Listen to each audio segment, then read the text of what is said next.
The steam was still rising from the mashed potatoes when Deputy Jake Morrison pushed open the front door of 2047 Maple Creek Drive. The date was October 23, 1975, and what he discovered inside would haunt him for the rest of his career and launch one of the most perplexing missing persons cases in American history.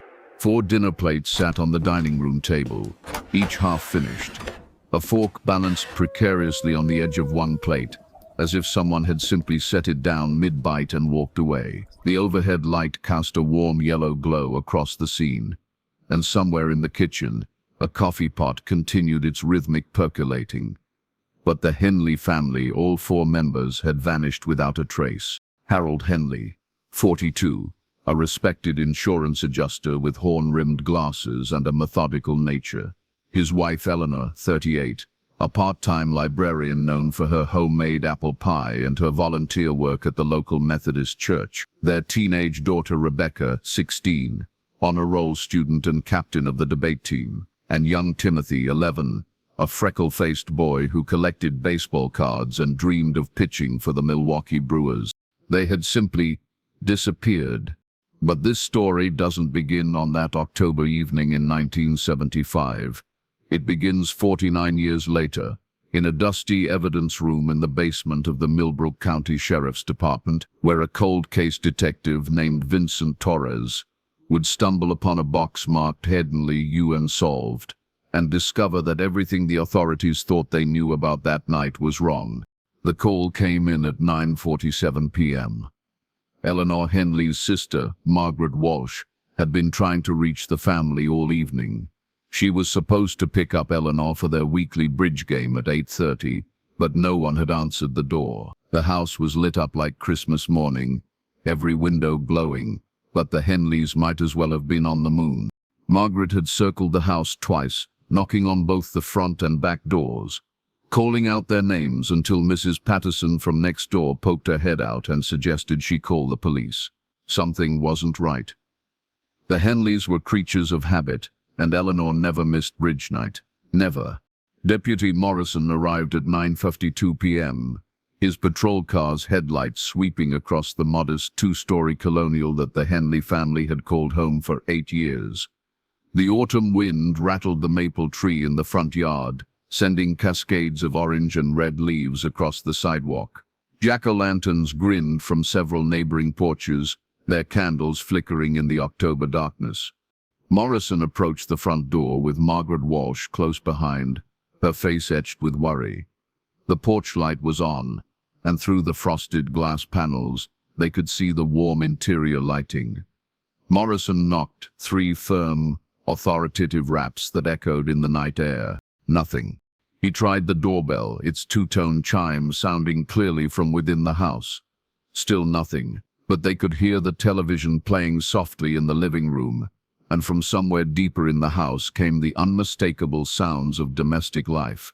A dripping faucet, the hum of the refrigerator, that still percolating coffee pot. "Harold!"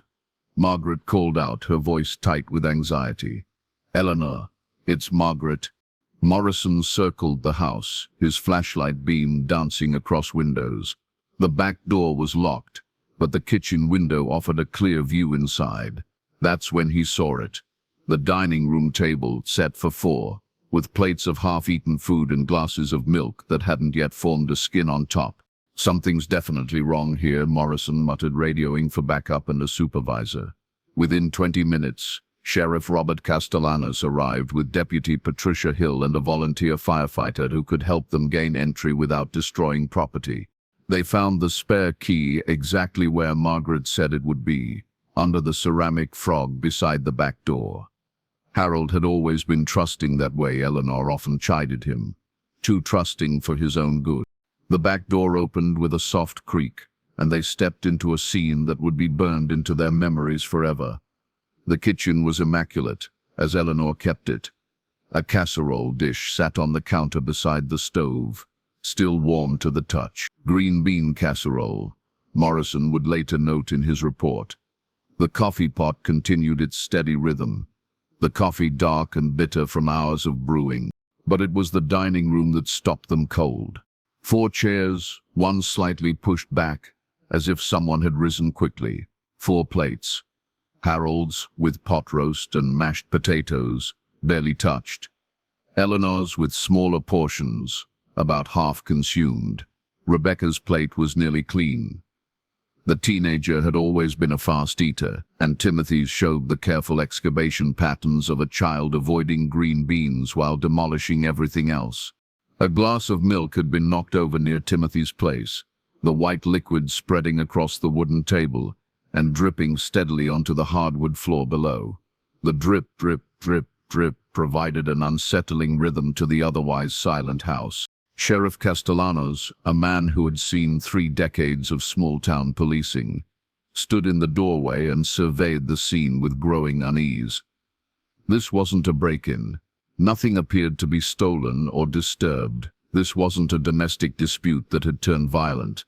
There were no signs of struggle, no overturned furniture, no blood. This was something else entirely. They searched the house methodically. Upstairs, Rebecca's room showed signs of typical teenage life. Homework spread across her desk, a half-finished letter to her boyfriend Jimmy Patterson from next door. Timothy's room was a wonderland of boys' treasures. Model airplanes, comic books, that prized baseball card collection neatly organized in shoeboxes under his bed. The master bedroom revealed Harold's work clothes. Laid out for the next day, Tuesday was always his drive to Green Bay to review claims. Eleanor's nightgown was folded neatly on her pillow. Everything suggested a family that had every intention of continuing their normal routine. But where were they? By midnight, the Henley house had become a crime scene, though no one could say exactly what crime had been committed. Sheriff Castellanos called in the state police, who arrived with forensics equipment that seemed almost science-fictional in 1975, cameras with specialized flash units, fingerprint powder, evidence bags, and tags. Detective Lieutenant Frank Kowalski led the state investigation. A thin man with steel-gray hair and eyes that missed nothing, Kowalski had worked missing persons cases from Milwaukee to Eau Claire, but he had never seen anything quite like this. "Talk me through the timeline," he said to Margaret Walsh, who sat in the living room clutching a cup of coffee that had long since gone cold. Margaret had last spoken to Eleanor that morning at 10:15 a.m. Eleanor had called to confirm their bridge game and mentioned that Harold was taking the afternoon off work to help Timothy with a school project. Something about the Revolutionary War. Rebecca had debate practice until 6 p.m., but she'd be home in time for dinner. Eleanor always cooked on Mondays, Margaret explained, her voice hollow. Pot roast, mashed potatoes, green beans. Same meal every Monday for as long as I can remember. She was like clockwork. The neighbors provided additional pieces of the puzzle. Mrs. Patterson from next door had seen Rebecca arrive home from school at approximately 4:20 p.m. Harold's Plymouth Duster was in the driveway all afternoon. Several neighbors confirmed this. The mailman, Gary Hutchins, had delivered mail around 3 p.m. and noticed nothing unusual. But here's where the timeline became strange.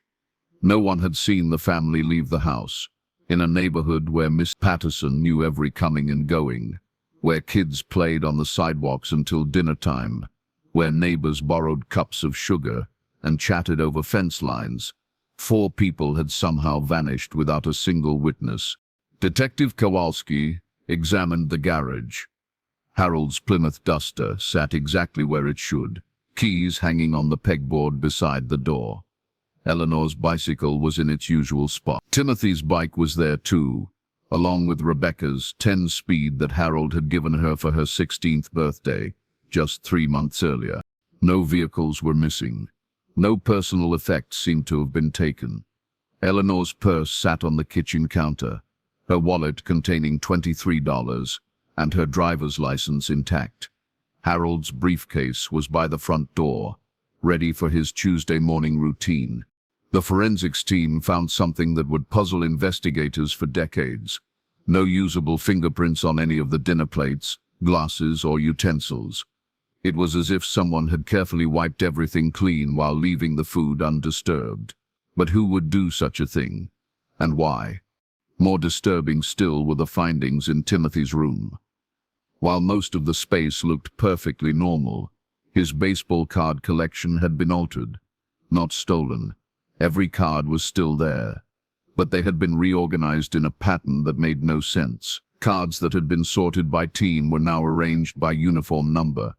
Cards that Timothy had kept in protective sleeves were now loose, while common cards had been carefully preserved. The kid was obsessive about these cards, Rebecca's boyfriend Jimmy Patterson told Detective Kowalski the next day. He had a system. Nobody touched his cards, not even his parents. Timothy would have a complete meltdown if someone messed with his collection. Yet someone had spent considerable time in that little boy's room, carefully rearranging his most prized possessions in a pattern that suggested, what? A message? A calling card? Or the work of a mind that operated by rules no sane person could understand? As news of the disappearance spread through Millbrook, the small community rallied with the kind of determination that defines American small towns. Volunteers organized search parties that combed the woods behind the Henley house. The local volunteer fire department dragged Miller's Pond, where Timothy liked to fish on weekends. Church groups prepared meals for the investigators working around the clock. But as the days passed, the mystery only deepened. Harold's insurance company confirmed that he had been working normally, with no indication of financial troubles or personal problems. His supervisor, William Garrett, described Harold as the most reliable man I've ever known, and said that Harold had been looking forward to a family vacation to the Wisconsin Dells planned for Christmas break. Eleanor's colleagues at the library painted a picture of a woman deeply content with her life. She had been planning the annual Halloween story hour for children, complete with decorations she had been crafting for weeks. Those decorations still sat unfinished on the craft table in the basement, orange paper cut into pumpkin shapes, waiting for Eleanor's careful hand to draw on their faces. Rebecca's teachers and friends described a typical teenager, focused on her studies and her boyfriend. She had been excited about the upcoming homecoming dance and had spent weeks altering a dress that now hung, unworn, in her closet. Her debate team coach, Miss Franklin, said Rebecca had been working on a presentation about environmental conservation, a topic that had become her passion that fall. Timothy's teacher, Miss Andrea Collins, perhaps provided the most heartbreaking insight. The boy had been working on a special project, a hand-drawn comic book about a superhero family that fought monsters and saved the world. He had been excited to show it to his parents when it was finished. The comic book was found on his desk, missing only the final page. But it was the discovery on day 6 that truly shook investigators to their core. Detective Kowalski was re-examining the dining room when he noticed something that had been overlooked in the initial investigation. The family's cat, a tabby named Whiskers, had been hiding in the basement since the disappearance, traumatized by the invasion of strangers in his home. But on this particular morning, Whiskers led Kowalski to something extraordinary. Behind the refrigerator, barely visible unless one knew exactly where to look, someone had scratched a message into the paint of the kitchen wall. The letters were crude, as if carved with a fingernail or a rough piece of metal. They came for dinner. Below it, in smaller letters that required a flashlight to read clearly. The price was too high. Detective Kowalski stared at the message for a full minute, his mind racing through possibilities. Who had written this? When? The scratches looked fresh, but the paint around them showed no signs of recent disturbance. It was as if the message had been there all along, waiting to be discovered. He called for the forensics photographer immediately, as the camera flashes lit up the hidden corner of the kitchen. Detective Kowalski couldn't shake the feeling that they were looking at more than just a clue. This felt like a warning, but a warning about what? And from whom? By the end of October, the Henley case had attracted attention from beyond Millbrook's borders. Wisconsin State Police had officially taken over the investigation, and FBI consultants had been quietly brought in to review the evidence. The case was unprecedented. A family of 4 vanishing from their home during dinner, with no signs of struggle, no ransom demands, no logical explanation. The FBI's psychological profile suggested several possibilities, none of them comforting. The careful cleaning of fingerprints indicated premeditation and sophistication. The rearrangement of Timothy's baseball cards suggested either a psychological compulsion or a deliberate attempt to send a message. The hidden scratches in the kitchen spoke of someone with intimate knowledge of the house, or someone who had spent considerable time there undetected. But perhaps most disturbing was the assessment of the timeline. Based on the food temperatures, the consistency of the spilled milk, and other forensic evidence, the FBI estimated that the family had been taken sometime between 7:30 in broad daylight in a quiet neighborhood, during the dinner hour when most families were in their homes, but many were still moving about.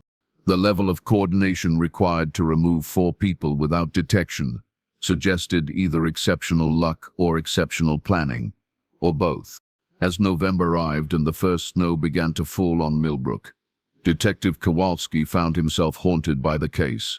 He had moved into a small apartment near the police station, working 18-hour days, reviewing evidence, re-interviewing witnesses, and chasing down leads that inevitably led nowhere. The scratched message behind the refrigerator had been analyzed by handwriting experts, but the crude nature of the lettering made definitive analysis impossible. The words "they came for dinner" suggested multiple perpetrators, but that only raised more questions. How many people would it take to simultaneously subdue and remove 4 family members? Where were the vehicles needed for transportation? How had they avoided detection by neighbors who knew every car that belonged on Maple Creek Drive? 3 weeks after the disappearance, a break seemed to come from an unexpected source. A gas station attendant named Roy Fleming, working the night shift at the Sinclair station on Highway 29, contacted police with a story that sent investigators racing 20 miles north of Millbrook. On the night of October 23rd, between 9:15 and 9:30 p.m., Fleming had served a customer who had struck him as odd. A man in his 40s driving a dark-colored van had purchased exactly 4 bottles of Coca-Cola and a bag of ice. The man had paid in exact change and had seemed nervous, constantly looking over his shoulder toward the back of the van. The weird thing was, Fleming told Detective Kowalski, he kept asking about back roads. Wanted to know the best way to get to County Road J without going through town. Said he was trying to avoid traffic, but hell, there's never any traffic on 29 at that time of night. The description was frustratingly vague. Middle-aged, average height, wearing a baseball cap pulled low. The man had spoken with what Fleming thought might have been a slight accent, possibly southern or southwestern, but he couldn't be certain. More importantly, Fleming had noticed something in the back of the van when the man had opened the rear doors to load the ice. Blankets or tarps, he said. Lots of them, and what might have been camping equipment, though the lighting had been too poor to be certain. The gas station's security camera system was primitive by modern standards. A single black and white camera that recorded over itself every 48 hours. By the time investigators arrived, the footage had been lost. But Fleming's description of the van and his certainty about the timeline gave investigators their first real lead. The problem was, it led them nowhere. A canvas of camping supply stores, van rental agencies, and hotels throughout central Wisconsin yielded nothing. The mysterious customer had paid in cash, left no trace, and vanished as completely as the Henley family themselves. December brought the first snow of the season, and something else that would transform the investigation. A letter addressed to Sheriff Castellanos, postmarked from Milwaukee but with no return address. The letter was typewritten on plain white paper, using what experts later determined was a common Underwood typewriter, the kind found in thousands of offices and homes throughout Wisconsin. The message was brief but chilling. Sheriff Castellanos, the Henley family is safe and well cared for. They have entered into a new phase of their existence and will not be returning to Millbrook. Do not continue to search for them. Some doors once opened cannot be closed again. Do not investigate the basement. A friend. The reference to the basement sent investigators immediately back to 1227 Maple Creek Drive. They had searched the basement multiple times, but now they approached it with new purpose and more sophisticated equipment. What they found defied explanation. The basement had been finished by Harold himself.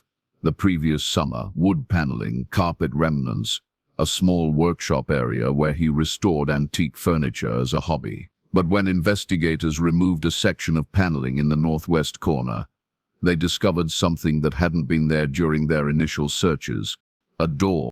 Not just any door, but a heavy wooden door with metal hinges that appeared to be much older than the house itself. The door was painted black and showed signs of considerable wear, as if it had been moved from location to location over many years. Most disturbing of all, the door was locked from the inside. Detective Kowalski stood in that basement for nearly an hour, staring at the impossible door. The house had been built in 1952. The basement's concrete foundation showed no signs of recent disturbance. Yet here was a door that seemed to have materialized out of thin air, and behind it lay a space that, according to the house's original blueprints, should not exist. When they finally forced the door open, they found a small room, perhaps 8 feet by 10 feet, with stone walls that predated the house by decades. The room was empty except for a wooden chair and a small table. On the table sat 4 items: Harold's wristwatch, Eleanor's wedding ring, Rebecca's class ring, and Timothy's lucky rabbit's foot, a gift from his grandfather. But most unsettling of all were the walls themselves. Every inch of stone surface was covered with symbols, carved deep into the rock with what must have been tremendous effort and time. The symbols resembled no known language or alphabet, yet they seemed to follow patterns, as if they comprised a coherent message in some unknowable tongue. Dr. Amanda Riverside, a professor of anthropology from the University of Wisconsin, was brought in to examine the symbols. Her initial assessment left everyone more confused than before.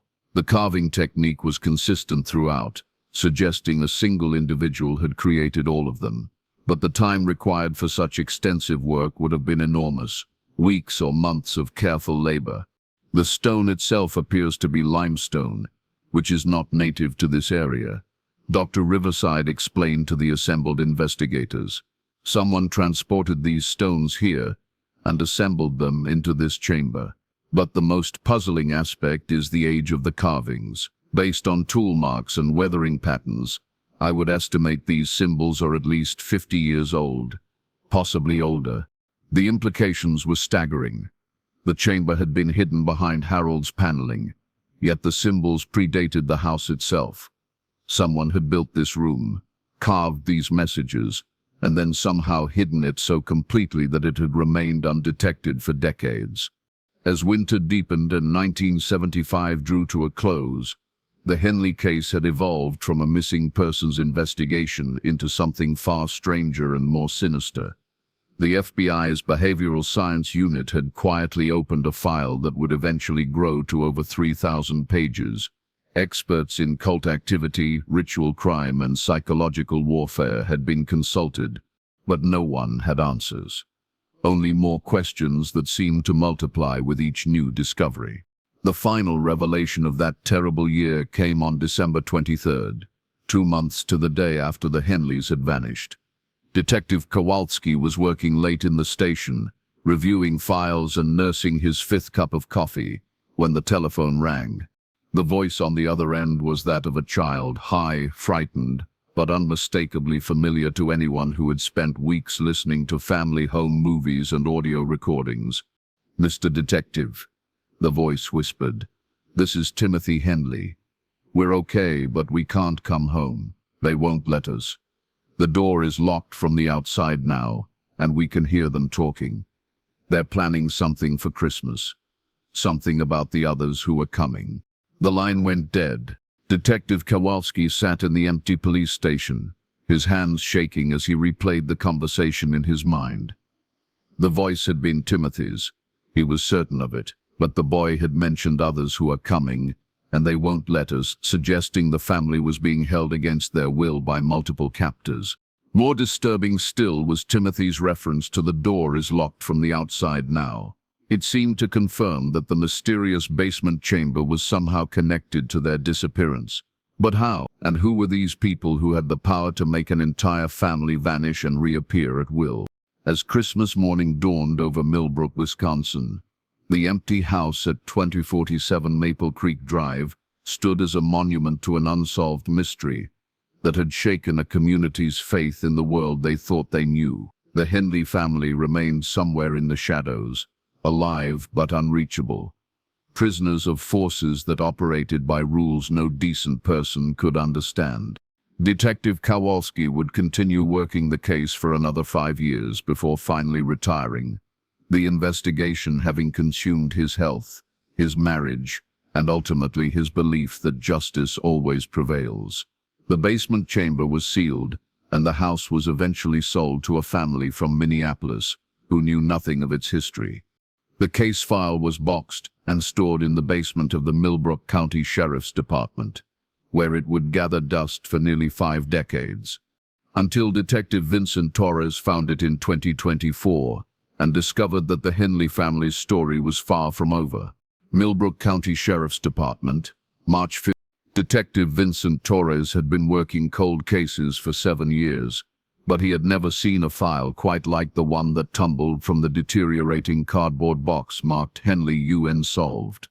As fluorescent lights hummed overhead in the basement evidence room, Torres found himself staring at crime scene photographs that seemed to defy logic. A family dinner frozen in time, half-eaten meals on plates, and a mysterious basement chamber covered in symbols that looked like something from a nightmare. What had started as a routine inventory of old case files was about to become the most important investigation of Torres's career, and what he would discover in the coming weeks would prove that the Henley family's disappearance in 1975 was not an isolated incident, but the beginning of something far more sinister that had been operating in the shadows for decades. Torres was a methodical man, shaped by 15 years in law enforcement and a master's degree in criminal psychology. At 43, he had seen enough human darkness to approach every case with healthy skepticism. But as he spread the Henley files across the basement table, he felt a familiar chill, the same sensation he'd experienced when working the Morrison cult murders in 2019, or the Riverside County trafficking ring in 2021. This was the feeling of staring into an abyss that stared back. The first thing that struck Torres was the quality of Detective Kowalski's work. Every lead had been followed, every witness interviewed, every piece of evidence catalogued with obsessive attention to detail. Kowalski had been thorough to the point of exhaustion, yet the case had consumed him. The final reports, dated 1980, showed a man at the end of his rope, convinced that he was fighting something beyond his understanding. But it was Kowalski's personal notes, handwritten observations that never made it into official reports, that caused Torres to sit back in his chair and reassess everything he thought he knew about the case. The symbols in the basement chamber matched drawings found in Milwaukee PD files from 1962. Similar disappearance, similar circumstances. Family of 3 vanished during Sunday dinner. Case closed as probable murder-suicide, despite no bodies ever being found. Janet Morrison at the State Library found references to identical symbols in newspaper archives from 1947. Entire family disappeared from farm outside Baraboo. Authorities blamed communist infiltrators and sealed the records. There are more, many more. I'm beginning to think the Henleys weren't the first, and they won't be the last. Torres felt his pulse quicken. Kowalski had identified a pattern, but he had either been ignored by superiors or had lacked the resources to pursue it fully. The detective had compiled a list of 17 similar cases, spanning from 1923 to 1975, all featuring the same elements: families disappearing during meals, no signs of struggle, mysterious symbols carved in hidden spaces within the homes.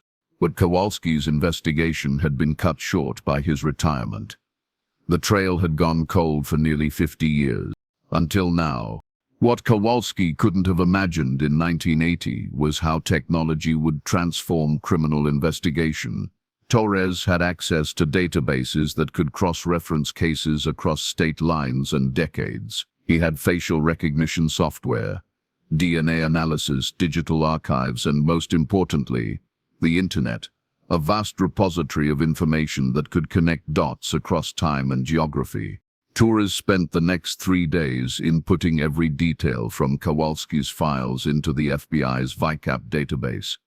The Violent Criminal Apprehension Program had been designed to identify patterns in serious crimes, and when Torres entered the Henley case parameters, the results made his blood run cold.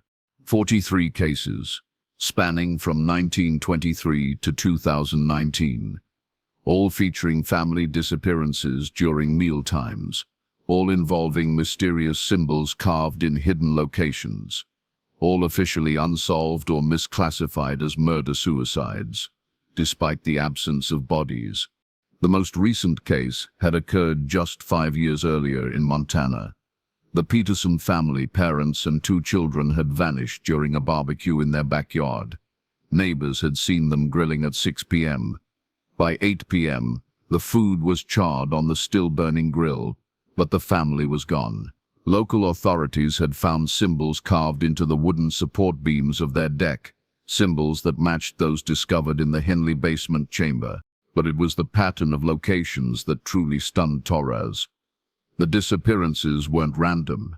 They followed a geographic progression, moving steadily westward over the decades, like some sort of migration. Starting in New England in the 1920s, progressing through the Midwest in the 1950s and 60s, reaching Wisconsin in the 1970s, and continuing into the Mountain West by the Someone or some group had been systematically targeting families for over a century, and they had been moving across the country in a deliberate pattern that suggested long-term planning and coordination. Torres printed out a map and began marking each case location with colored pins. When he stepped back to view the full pattern, he saw something that made his hands shake. The disappearances weren't just moving westward, they were following specific routes that corresponded to old railroad lines, abandoned mining roads, and forgotten migration trails. Someone with intimate knowledge of America's hidden infrastructure had been using these pathways to move undetected for generations. The breakthrough came when Torres decided to focus on the symbols themselves. High-resolution photographs of the carvings from different cases revealed subtle variations that hadn't been noticed by earlier investigators. While the symbols appeared identical at first glance, careful analysis showed they were actually evolving, becoming more complex and sophisticated over time. Dr. Elena Vasquez, a linguistic anthropologist at Northwestern University, agreed to examine the symbol patterns. Her initial assessment, delivered via video call from her Chicago office, sent Torres down a rabbit hole that would consume the next month of his investigation. "These aren't random markings," Dr. Vasquez explained, her face grave on Torres's laptop screen. "They represent a sophisticated communication system, almost like a written language. But here's what's truly disturbing. The symbols show clear progression and refinement over the decades you've provided. Someone has been actively developing and improving this system for nearly a century." "But what do they mean?" Torres asked. "That's where it gets complicated. The base symbols appear to be derived from several ancient runic alphabets, combined with mathematical notations and what I can only describe as technical diagrams.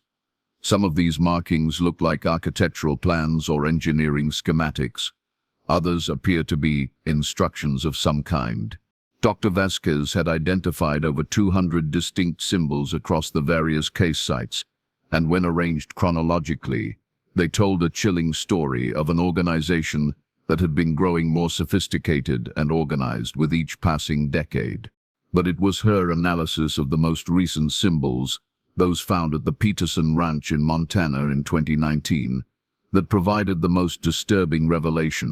Detective Torres, these latest carvings include symbols that didn't exist in the earlier cases.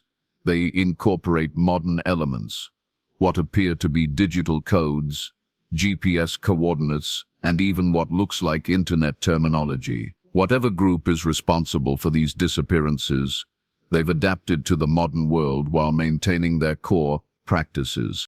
Dr. Vasquez's final observation hit Torres like a physical blow. Based on the progression I'm seeing, I believe this organization is preparing for something significant. The symbols from the Montana case include repeated references to a convergence event and multiple coordinates that all point to the same geographic region. Where? Torres asked, though he dreaded the answer. Northern California. Specifically, a remote area of the Cascade Mountains, and based on the symbolic timeline I've constructed, whatever they're planning is scheduled to happen soon, possibly within the next few months. Armed with Dr. Vasquez's analysis, Torres returned to the Henley files with new understanding. The symbols in their basement chamber weren't just territorial markings or ritual decorations. They were instructions, technical specifications for something that had been planned decades in advance. But it was Kowalski's interview transcripts that yielded the next crucial breakthrough. Torres was rereading witness statements when he noticed something that the original investigator had flagged, but never fully pursued. Margaret Walsh, Eleanor Henley's sister, had mentioned something odd during her initial interview. Something about Eleanor receiving unusual visitors in the weeks before the disappearance. According to Margaret, Eleanor had been excited about a series of visits from what she described as researchers who were interested in the family's genealogy. The visitors claimed to be working on a comprehensive study of Midwest families and had promised to provide Eleanor with detailed information about the Henley family history dating back to the 80s. Eleanor was thrilled, Margaret had told Detective Kowalski. She'd always been interested in family history, and these people seemed to know so much about the Henleys. They even had photographs of Harold's great-grandfather that the family had never seen before. At the time, Kowalski had followed up on this lead, but found no record of any legitimate genealogical research organization operating in the area. The trail had gone cold, but Torres had resources that Kowalski couldn't have imagined. A search through digitized newspaper archives revealed a disturbing pattern. In nearly every case of family disappearance that Torres had identified, local newspapers from the weeks preceding each incident contained small classified advertisements seeking families for historical research or genealogical studies. The ads always offered payment and promised detailed family histories. They always targeted families that matched specific criteria: parents between 35 and 45, children between 10 and 18, stable community ties, and most importantly, families with minimal extended family connections who wouldn't be immediately missed. The Henleys had fit the profile perfectly, but who were these researchers, and what did they want with these carefully selected families? The answer came from an unexpected source, a nursing home in Green Bay, Wisconsin, where Torres tracked down Gary Hutchins, the mail carrier, who had delivered mail to the Henley house on the day of their disappearance. Hutchins, now 89 and struggling with early-stage dementia, initially couldn't remember much about that October day in 1975. But when Torres showed him photographs of the symbols found in the basement chamber, the old man's eyes went wide with recognition. "I've seen those before," Hutchins whispered, his voice shaking. "Not just at the Henley place. Lots of places, over the years. Houses where families, where they went away and never came back." With considerable effort, Hutchins explained that his mail route in the 1970s had covered a large rural area around Millbrook. Over the years, he had noticed the symbols carved into fence posts, tree trunks, and hidden corners of properties, always at houses where families had disappeared or abandoned their homes suddenly. There was a pattern, Hutchins said, his memory seeming to clear as he focused on the details. The symbols would appear first, carved real small, where you wouldn't notice unless you knew to look. Then those research people would start coming around. Then the families would be gone. "How many families?" Torres asked gently. Hutchins was quiet for a long moment, staring at the photographs. "More than anyone knows about, way more. Some of them, The authorities never even investigated. Just figured the families moved away. But I knew, because I seen the symbols. Torres left the nursing home with a new understanding of the scope of what he was investigating. This wasn't just a series of random disappearances spanning decades. It was a systematic operation that had been harvesting families for nearly a century. But for what purpose? The answer began to emerge when Torres received a call from Agent Lisa Chen at the FBI's Behavioral Analysis Unit. Dr. Vasquez had forwarded her symbol analysis to the Bureau, and Agent Chen had been assigned to review the case from a federal perspective. "Detective Torres, I think you need to come to Quantico," Agent Chen said. "We've been working on something that might be connected to your Wisconsin case. Something big." 3 days later, Torres found himself in a secure conference room at FBI headquarters, staring at a wall-sized map of the United States covered in red pins. Each pin represented a case similar to the Henley disappearance, but the scope was far larger than anything Torres had imagined. "We've been tracking this for the past 2 years," Agent Chen explained. "What started as an investigation into cult activity has evolved into something much more complex. We believe you're looking at a multi-generational organization that has been operating continuously since at least the 19th. The FBI's investigation had identified over 300 cases of family disappearances that fit the pattern. But more disturbing was their analysis of survivor accounts, rare instances where family members had escaped or been released years after their disappearance. In 1987, a woman named Janet Morrison escaped from what she described as an underground facility in Nevada. Agent Chen continued. She had been held for 12 years after her family was taken from their home in Illinois in 1975. The same year as your Henley case, Morrison provided descriptions of a vast subterranean complex where dozens of families were being held and studied. Torres felt ice in his veins.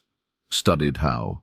According to Morrison, the organization was conducting long-term experiments on family units, social dynamics, psychological conditioning, genetic research. She described laboratories, living quarters designed like suburban homes, and extensive documentation of every aspect of family life. What happened to Morrison? Agent Chen's expression darkened. She died in a car accident 3 weeks after giving her statement to authorities. The accident report listed it as mechanical failure, but given what we know now, the FBI had been investigating Morrison's claims when they discovered something that connected directly to Torres's findings. DNA evidence collected from various disappearance sites over the decades showed genetic markers that didn't match the missing families. Someone else had been present at these locations. Someone whose DNA appeared in cases spanning from the 1940s to the present day. "That's impossible," Torres said. "You're talking about a time span of 80 years. No one lives that long and remains active in field operation." Which brings us to the most disturbing aspect of this investigation. Agent Chen replied. "We don't think we're dealing with individual operatives aging and being replaced. The DNA evidence suggests we're looking at a closed population that has been breeding selectively for generations, possibly the descendants of the original organization, maintaining genetic consistency through controlled reproduction." The implications were staggering. A multi-generational organization with the resources to operate underground facilities, conduct long-term human experimentation, and maintain operations across decades without detection. An organization that viewed American families as experimental subjects to be harvested and studied. But what was their ultimate goal? The answer came from Dr. Vasquez's final report on the symbol analysis. Working with FBI cryptographers, she had managed to decode significant portions of the carved messages. What they revealed painted a picture of an organization preparing for what they called the Great Convergence. According to the decoded symbols, the decades of family harvesting had been preparation for a massive social experiment. The organization had been studying family dynamics, psychological conditioning, and genetic variation to create what they termed optimal social units. The families weren't just being held, They were being bred and trained to form the foundation of a new type of society.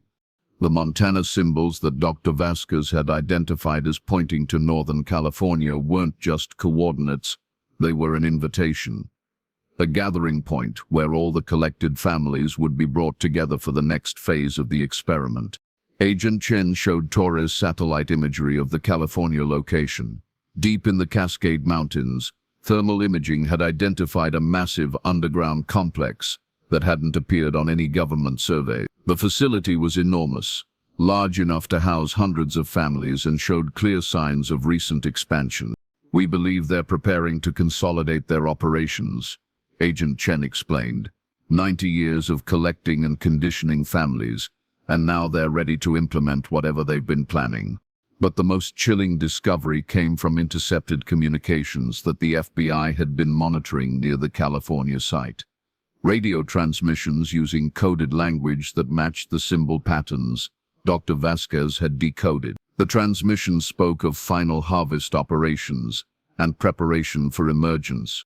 The organization wasn't just collecting families anymore. They were preparing to reveal themselves to the world. "How many people are we talking about?" Torres asked. "Based on our analysis of confirmed disappearances, potentially thousands. Multiple generations of families that have been held and conditioned over decades. Children who have been born in captivity and raised according to the organization's social programming. We're looking at what amounts to an entirely separate society that has been developing parallel to mainstream America." Torres thought about Timothy Henley's phone call in 1975, his mention of others who were coming. The boy had unknowingly revealed the scope of what was happening. The Henleys hadn't been alone in their captivity. They had been part of a vast collection of families being held for purposes that were only now becoming clear. As Torres prepared to return to Wisconsin, Agent Chen provided him with the most recent intelligence that the FBI had gathered. The organization had been increasingly active in recent months, with multiple confirmed sightings of their operatives in various states. More disturbing, they had begun leaving new types of symbols at locations across the country. Symbols that Dr. Vasquez had identified as countdown markers. "They're preparing for something scheduled to happen soon," Agent Chen warned. "Possibly within the next 60 days. We don't know exactly what they're planning, but based on the scale of their operations and the decades of preparation, it's going to be significant." The FBI was mobilizing a joint task force to investigate the California facility, but they faced significant challenges. The organization had proven remarkably adept at avoiding detection for nearly a century. They had resources, planning capabilities, and most importantly, they had thousands of American citizens who had been conditioned to serve their purposes. But Torres had something the FBI needed: intimate knowledge of the organization's historical methods and a direct connection to one of their earliest modern operations. The Henley case wasn't just a cold case anymore. It was the key to understanding how this organization had operated for decades without detection. As Torres's plane lifted off from Washington, D.C., he stared down at the lights of the Capitol and wondered how many other families were out there in the darkness, living in underground facilities, being shaped and molded for purposes that defied comprehension. The Henleys had been taken nearly 50 years ago, but if the FBI's analysis was correct, they might still be alive somewhere in the depths of the California complex. Timothy Henley would be 60 years old now. Rebecca would be 65. If they had survived, if they had been forced to bear children in captivity, there could be dozens of people with Henley blood living in that underground society.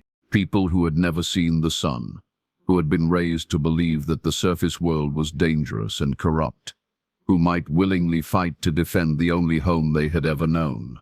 Torres returned to Millbrook with new purpose and FBI resources at his disposal. If the organization was preparing for a final operation, there might be recent activity at their historical sites. The basement chamber in the old Henley house had been sealed since 1975, but Torres suspected it might contain additional clues that had been overlooked. The current owners of 2047 Maple Creek Drive were a retired couple named the Andersons, who had purchased the house in 1982. They had been told about the basement chamber but had never had reason to open it. When Torres arrived with a federal warrant and a team of FBI technicians, Mrs. Anderson seemed almost relieved. "We always knew there was something strange about that room," she admitted as Torres's team prepared to break the seal that had held for nearly 50 years.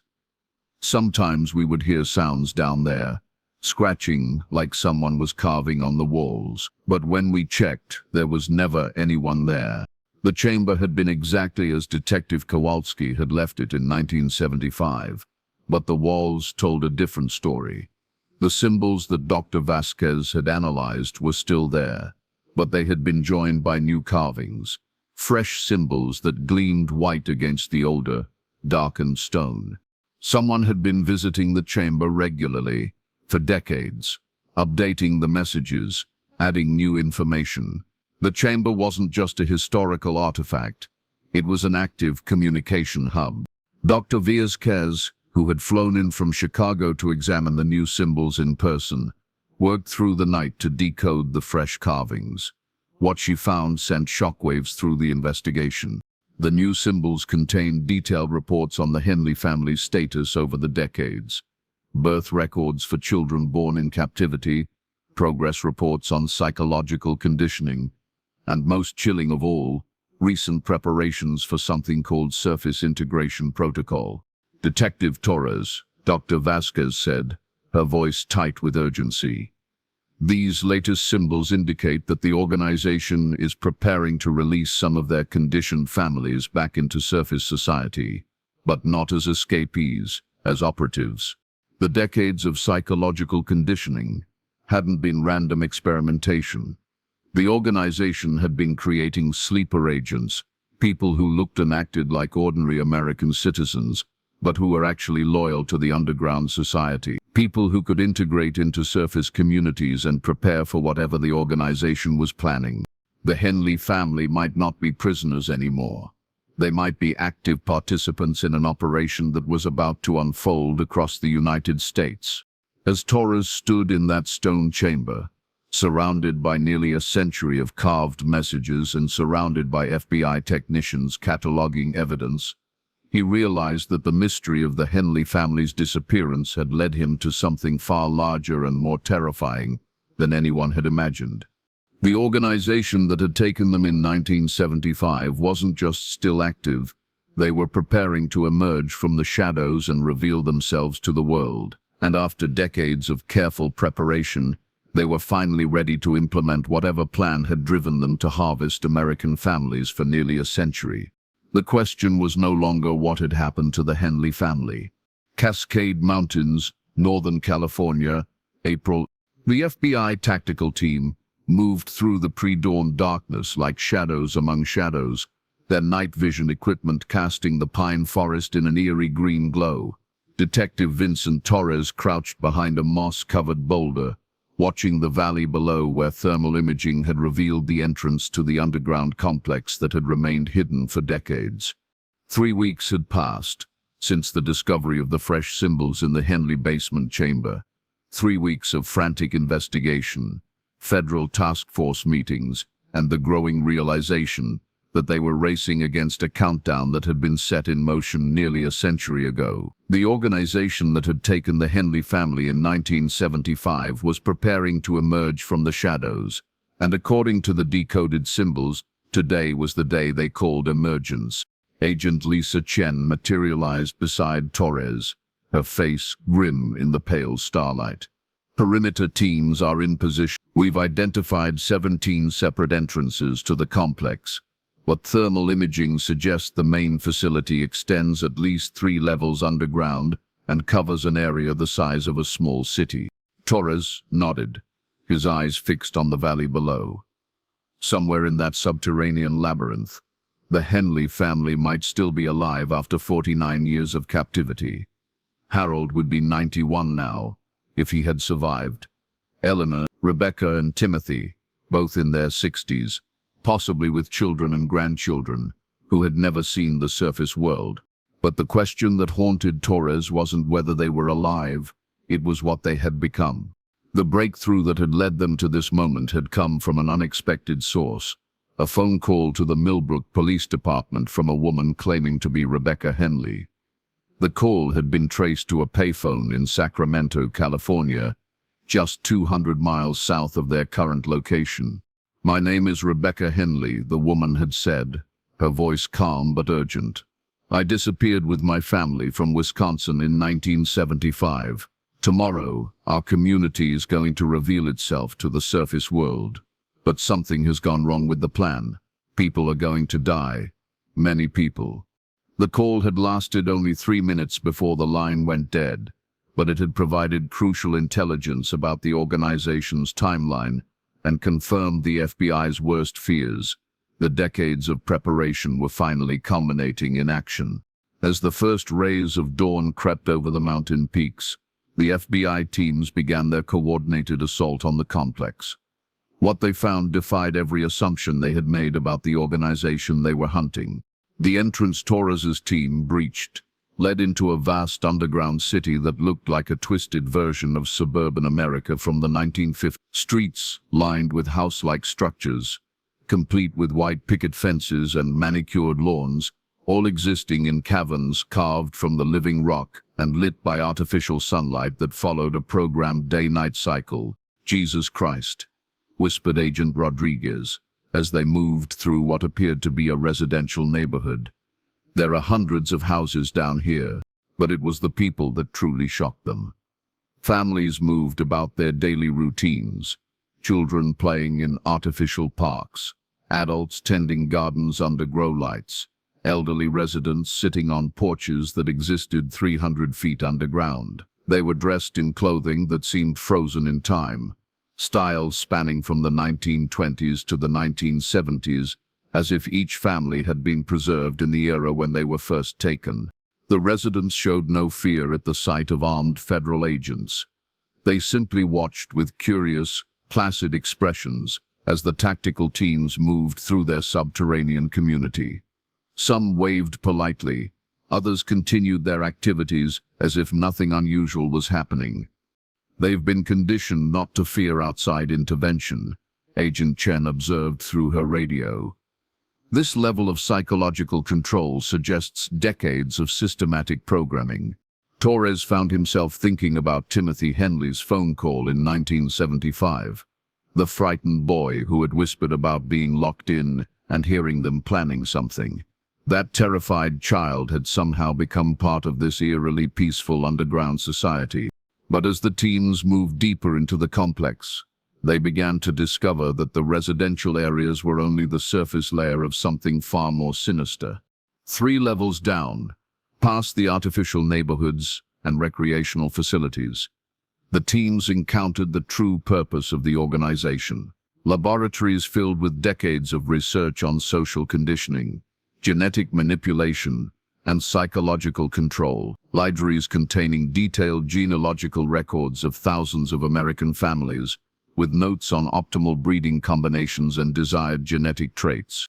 Most disturbing of all were the training facilities, vast chambers where mock versions of surface world scenarios had been constructed, suburban shopping centers, government buildings, schools and businesses, all designed to train the underground residents for their eventual roles in surface society.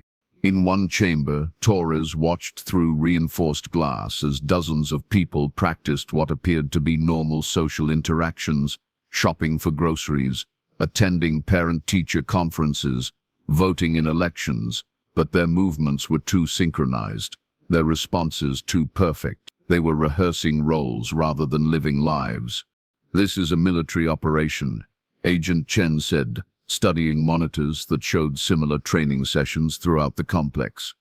"They've been preparing these people to integrate into surface society as sleeper agents. They look and act like ordinary Americans, but they're actually loyal to this underground organization." The scope of the operation became clear as they accessed the central computer systems. The organization called itself the Foundation, and their records showed a century-long plan to gradually infiltrate American society. The family disappearances had been recruitment drives, collecting genetic material and social structures that could be studied, improved, and eventually deployed back into the surface world. But it was the files marked Emergence Protocol that revealed the true scale of what they were facing. Over the past 5 years, the Foundation had been secretly placing their conditioned operatives in key positions throughout the United States. Teachers, police officers, government clerks, business managers, people in positions where they could influence and observe without attracting attention. The plan was to create a shadow network that could manipulate American society from within while reporting back to the underground leadership. And according to the timeline they discovered, today marked the beginning of Phase 2, the activation of all sleeper operatives simultaneously.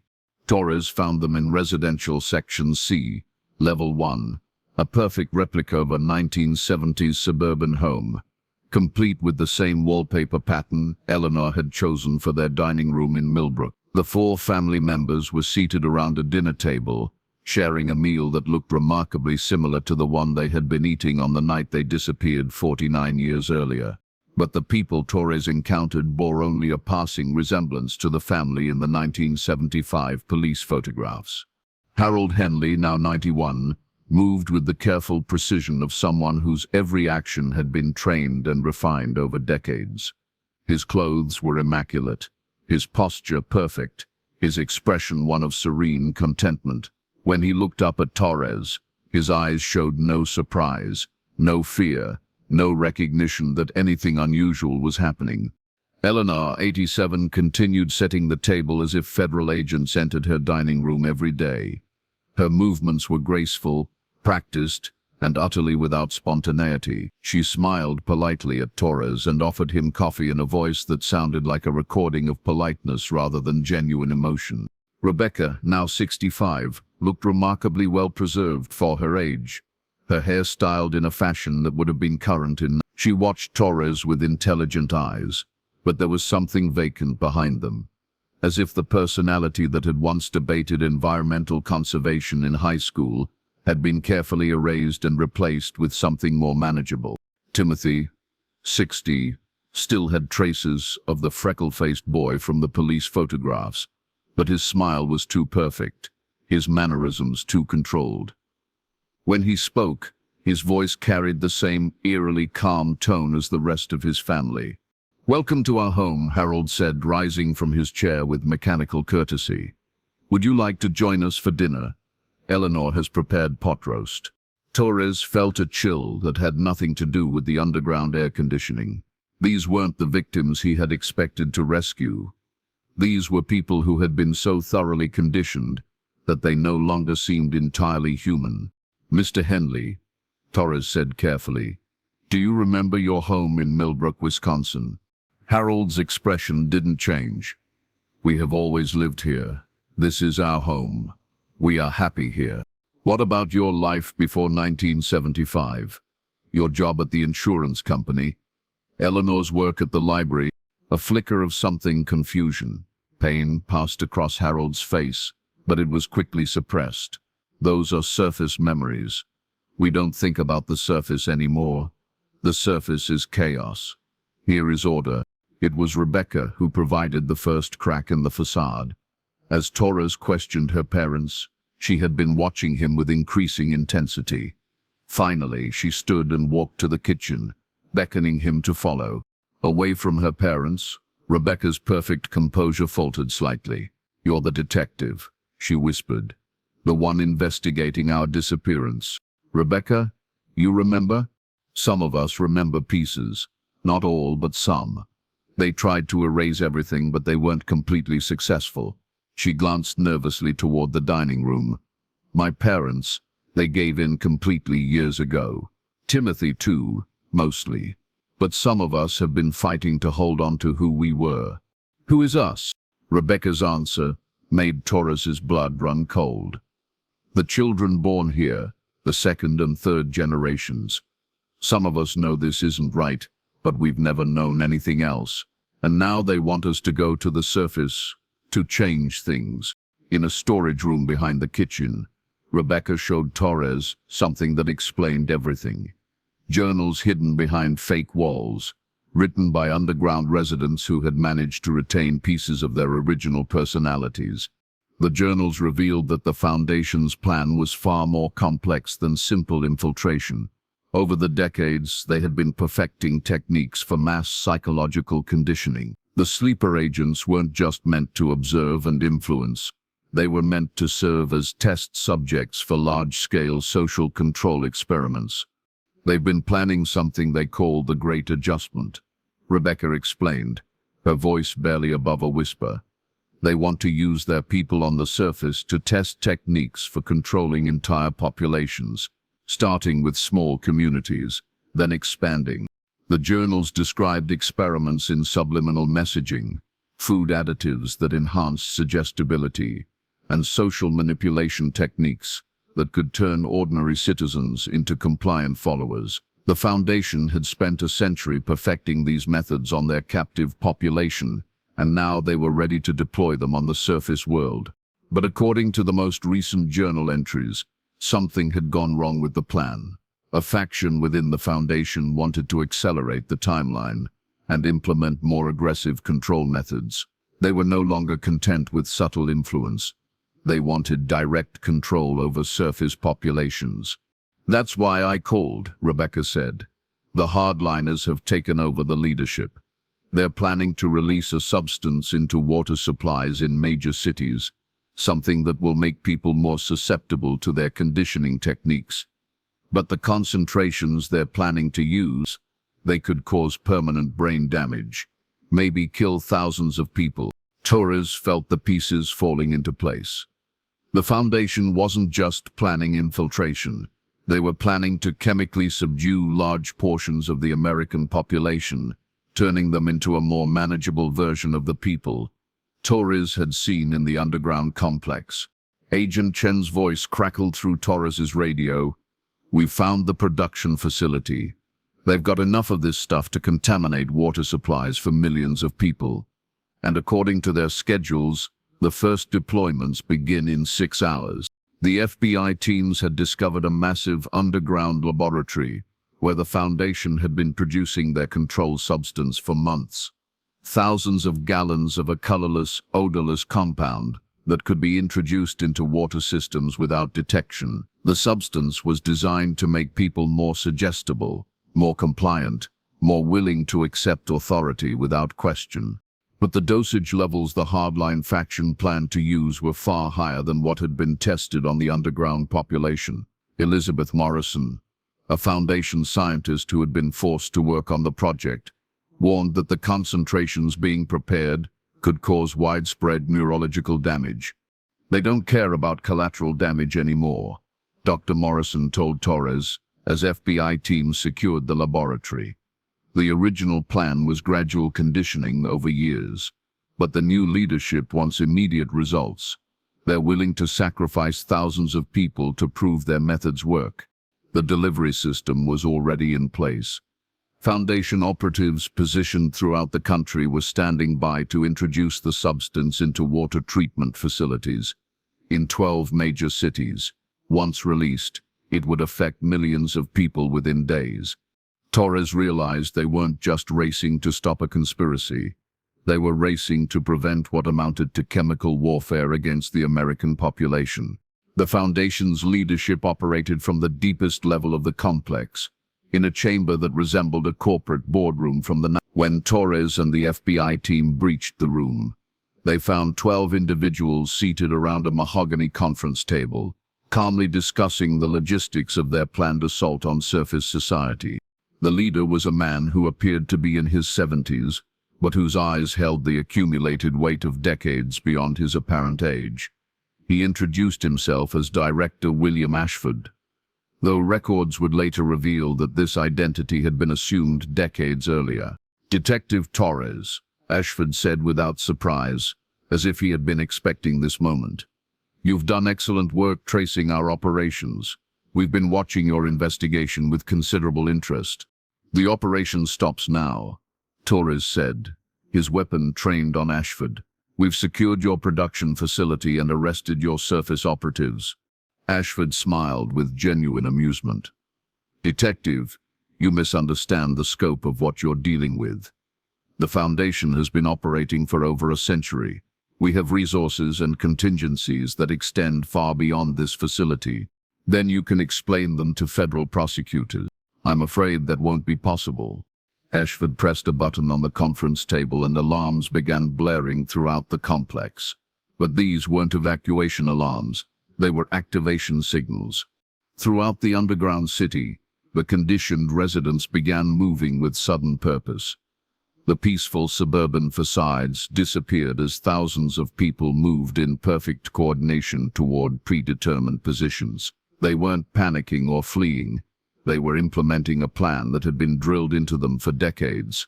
You see, Detective, everyone in this facility has been programmed with activation protocols. In the event of outside interference, they become something quite different from the peaceful families you observed earlier. Through the monitors in the boardroom, Torres watched in horror as the underground residents transformed into a coordinated military force. They moved through the complex with tactical precision, securing key areas and establishing defensive positions. Children who had been playing in artificial parks now operated communication equipment with adult expertise. Elderly residents who had been tending gardens now assembled weapons with practiced efficiency. The Foundation hadn't just been creating sleeper agents for surface infiltration. They had been building an underground army. The battle for the underground complex lasted 14 hours.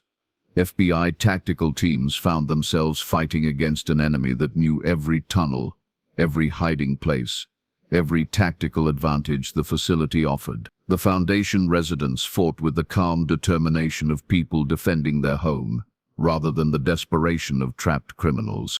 But it was Rebecca Henley who provided the key to ending the standoff. Using her knowledge of the complex's hidden passages, she led a small team of agents to the facility's main power grid. When they cut the power, the artificial day-night cycle that had maintained the residents' psychological conditioning for decades was disrupted. In the darkness and confusion that followed, something remarkable happened. Some of the conditioned residents began to remember who they had been before. The Foundation had taken them. The psychological programming that had held them for decades began to crack under the stress of complete sensory disruption. Harold Henley was among those who experienced what psychologists would later term spontaneous deconditioning. In the darkness of the powerless complex, memories of his life in Millbrook came flooding back. He remembered his insurance job, his Sunday morning coffee, the way Eleanor used to hum while cooking dinner. "Where are we?" he asked Torres in a voice that suddenly sounded like a confused 91-year-old man rather than a programmed automaton. "What happened to our house? Where's Millbrook?" Not everyone recovered. Many of the residents had been underground for so long that their conditioning had become their true personality. When offered the chance to return to the surface, they chose to remain in the facility, which was converted into a secure research station where psychologists could study the effects of long-term conditioning and work on rehabilitation programs. Eleanor Henley was among those who never fully recovered her original personality. The woman who had once run the library's reading program and organized church bake sales was gone, replaced by someone who could only function within the rigid structure the Foundation had provided. She spent her remaining years in a specialized care facility, tending a small garden and cooking the same meals over and over, finding comfort in routines that had been drilled into her for nearly 50 years. Timothy, now 60, experienced partial recovery.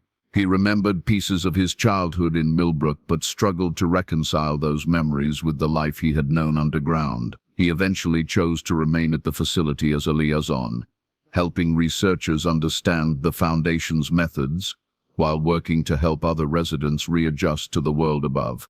But it was Rebecca who provided the most shocking revelation about the Foundation's true nature. In the weeks following the raid, as she worked with FBI debriefers, she revealed information that changed everything investigators thought they knew about the organization. The Foundation hadn't just been collecting families for experimentation. They had been collecting them to preserve what they saw as the ideal American society. The leadership believed that surface society was becoming corrupt and chaotic, and they had been creating an underground preserve of pure American culture frozen in time. They thought they were saving us, Rebecca explained to Torres during one of their many interviews. In their minds, they were preserving the best of American family life from a time when society was more stable, more moral, more controllable. The families taken in the 1920s had been preserved in 1920s culture. Those taken in the 1950s lived in an eternal 1950s suburban ideal. The Henleys, taken in 1975, had been frozen in a 1970s family structure that the Foundation considered optimal. But the psychological cost had been enormous. By removing spontaneity, creativity, and individual choice, the Foundation had created people who were technically alive but had lost the essential qualities that made them human. The water contamination plot hadn't been about conquest. It had been about salvation. The Foundation's leadership genuinely believed they were saving surface society from itself by making people more compliant, more manageable, more like their undergraduates. They thought chaos was the enemy, Rebecca said. But they didn't understand that chaos is what makes us human. Take away our ability to choose, to fail, to struggle, and you take away everything that matters. The Foundation's surface network was largely dismantled in the months following the California raid. Over 300 sleeper agents were identified and arrested across the United States. Most had been living normal lives while waiting for activation signals that would never come. Many of these surface operatives had been so deeply conditioned that they genuinely believed they were ordinary citizens.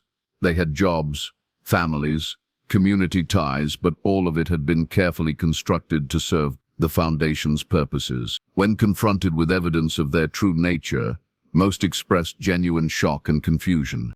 The chemical weapon that was to have been deployed in 12 cities was safely contained and destroyed. Dr. Morrison's research notes helped scientists understand how the compound worked and developed treatments for those who had been exposed during testing. But the psychological impact of the Foundation's century-long operation continued to ripple outward. Families across America began questioning disappearances that had been dismissed or forgotten over the decades. Support groups formed for relatives of the missing, and new investigations opened into cold cases that suddenly seemed connected to the larger conspiracy.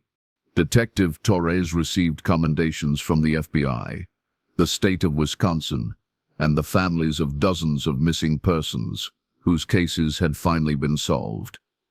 But the investigation had changed him in ways that awards couldn't address. He had seen what human beings could become when their essential humanity was systematically stripped away, and the knowledge haunted him. Rebecca Henley became a key consultant in the ongoing research into conditioning and recovery techniques. She worked with psychologists to develop programs that could help other Foundation survivors rebuild their identities and reconnect with their original personalities. Her resilience in maintaining pieces of herself through decades of psychological manipulation made her uniquely qualified to help others navigate the same journey. Harold Henley died peacefully in 2025, less than a year after being rescued. In his final months, he spent hours telling stories about his life in Millbrook, as if he was trying to reclaim all the years that had been stolen from him. He never fully understood what had happened to his family, but he seemed content to simply exist in the present moment without the rigid programming that had controlled him for so long. The Henley case became a landmark in criminal psychology and federal law enforcement. The techniques used by the Foundation to maintain long-term psychological control over large populations led to new research into cult behavior, mass conditioning, and the resilience of human identity under extreme circumstances. But perhaps the most important lesson came from the survivors themselves. Despite decades of conditioning designed to erase their individual personalities, some spark of their original selves had endured. The human spirit, it seemed, was more resilient than the Foundation's architects had believed. As Torres stood in the ruins of the underground complex 6 months after the raid, watching as demolition crews prepared to seal the tunnels forever, he reflected on what the case had taught him about the nature of family, identity, and the price of safety. The foundation had promised order, stability, and freedom from the chaos of modern life. They had delivered on that promise by creating a society where no one ever had to make difficult choices, face uncertainty, or struggle with the complexities of human relationships. But in doing so, they had created something that wasn't really life at all, just a carefully choreographed performance of life, empty of everything that made existence meaningful. The Henley family's dinner table, photographed on that October night in 1975, had become a symbol of everything the foundation claimed to protect, a moment of domestic peace, family togetherness, and simple happiness. But they had failed to understand that such moments were precious precisely because they were fragile, temporary, and earned through the daily struggle of building relationships with people who remained fundamentally free to choose their own paths. In the end, the Foundation's greatest failure wasn't their inability to control surface society. It was their inability to understand that the chaos they feared was actually the source of everything they claimed to value. The Henley house in Millbrook still stands, occupied now by a young family with children who play in the same backyard where Timothy once rode his bicycle. Sometimes, neighbors report seeing lights in the basement windows, but it's just the new owners using the space for storage. The symbols carved into the stone walls have been carefully preserved as evidence, but they no longer carry any power to harm. They're just marks on stone now, remnants of a dark dream that lasted for a century before finally collapsing under the weight of its own contradiction. And somewhere in the mountains of Northern California, the tunnels that once housed the Foundation's underground city are slowly being reclaimed by the earth, returning to the darkness from which they came.